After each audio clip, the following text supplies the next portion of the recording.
বাঁশ ও কঞ্চির ফোড়ে ফোড়ে ঝুলছে ধানের মতো দানাদার ফল। সেই ফল সংগ্রহ করে ভরা হচ্ছে বস্তায়। ময়লা পরিষ্কার করে রোদে শুকিয়ে চলছে মাড়াই। তা থেকে উৎপাদিত হচ্ছে চাল। সেই চাল শুকিয়ে রান্না হচ্ছে ভাত, পায়েস ও খিচুড়ি। এমন দৃশ্য দিনাজপুরের ফুলবাড়ি লালদিঘি গ্রামে। বাঁশের ফল থেকে ধান সদৃশ্য দানাদার শস্য সংগ্রহ করে এলাকায় হইচই ফেলে দিয়েছেন গ্রামের জোসেফ মুর্মু। গেল কয়েক সপ্তাহে প্রায় 7 মণ দানাদার সংগ্রহ করেছেন। ইতিমধ্যে 2 মণ চালও পেয়েছেন। জোসেফ মুর্মু নিজে রান্না করে খেয়েছেন, তেমনি আশেপাশের মানুষের কাছে বিক্রিও করেছেন প্রতি কেজি 40 টাকায়। এ ঘটনায় সাক্ষী হতে দূর দূরান্ত থেকে নানা বয়সী মানুষ ছুটে আসছেন লালদিঘি গ্রামে। লালদিঘি গ্রামের আদিবাসীরা এই বাঁশকে বেড়াই বাঁশ নামেই চেনেন। তারা জানান, স্বাধীনতার পর একবার খেয়েছি, এবছর আবারও খেলাম। এগুলো তো অনেক বছর থাকে, প্রায় আজ থেকে 30-40 বছর আগ থেকে আমাদের ওই যে এখানে বুড়াডিগি ছিল, ওই বুড়াডিগিতে ওইগুলো হচ্ছিল আর কি। ওই যে যখন বাতাস আসে 14 মাস, তখন ওগুলো কিন্তু বাতাস যখন ধরে পড়ে তখন কিন্তু ওগুলো শান্তি শুনতে নিয়ে আসে মানুষ। অনেক আগে তো মেল ছিল না, আগে ঢিকিতে কুটছি।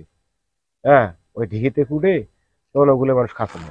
এখনো মোটামুটি মানুষ যারা অভাবী মানুষ তারা এখনো ওগুলো খায় আর। আগেকার মানুষ আমাদের খুব অভাব অনটন ছিল, এই জন্য মানে আমাদের দাদা শ্বশুর আগে দেখছে যে এটা থেকে মানে ধান হয়, আর ও ঝাড়ে নিয়ে আসছে, ওটাই মানে খাইছে। এখন ওটাই আমাদের মানে স্বামী বা শ্বশুর ভাসুরেরা দেখছে, ওটাই আমাদেরকে এখন নিয়ে গেছে। আমরা নিয়ে আসছি, নিয়ে আসার পর আবার মিলে নিয়ে গেলাম, ওখানে আবার আটা কুটে নিয়ে আসি। এখন ওটা আমরা খাচ্ছি।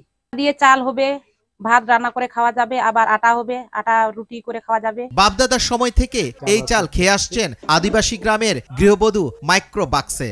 বাঁশের ফুল হলে সেগুলো সংগ্রহ করে বিভিন্ন প্রক্রিয়ায় চাল থেকে আটা করা হয়। বাপ দাদা 14 গোষ্ঠীতে দাদারা নিয়ে আনছিল, তার কাছে শিখিয়া আমরা কিন্তু ওই জঙ্গল থেকে আমরা নিয়ে আসি। আগে আমরা ঢিকি বানিয়ে আমরা খাইছিলাম, ভাত রান্না করে খাইছি, ছাতু কুটে খাইছি, আটা কুটে খাইছি। এটার স্বাদ মনে কর প্রচুর, চাউলের থাকে, এটার স্বাদ প্রচুর। সকালবেলায় যে যাব, যাই সারাদিন ওইখানে থাকবো, ঝাড়ে জড়ো করতে হবে, তেবের নেশে আনতে হবে, ছেলেও কত কষ্ট করে ভেনে করে যায় নিয়ে আসি। জোসেফ মুর্মুর মায়ের বিয়েও এই চাল দিয়েই হয়েছে। তাদের দেখা দেখি আশেপাশের অনেকেই এর ব্যবহার করছেন বলে জানান দিনমজুর জোসেফ।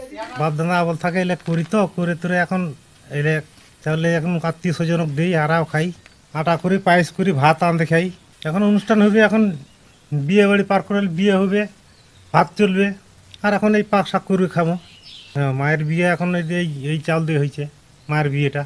আদিবাসী সম্প্রদায়ের মধ্যে বাঁশের ফুল থেকে দানা সংগ্রহ করে খাদ্য হিসেবে ব্যবহার করছেন, যা ঔষধি গুণাগুণ সম্পন্ন বলে জানিয়েছেন দিনাজপুর ফুলবাড়ি উপজেলার কৃষি কর্মকর্তা রুমা আক্তার। আমাদের এলুয়ারি ইউনিয়নের বিভিন্ন গ্রামে আদিবাসী সম্প্রদায় সহ তারা একটি বিষয় নিয়ে বেশ কৌতূহল দেখা দিয়েছে। বাঁশের যে ফুল হচ্ছে সেখান থেকে কিছু দানা তারা সংগ্রহ করছে এবং সেটা থেকে তারা খাদ্য হিসেবে তারা সেটা ব্যবহার করছে।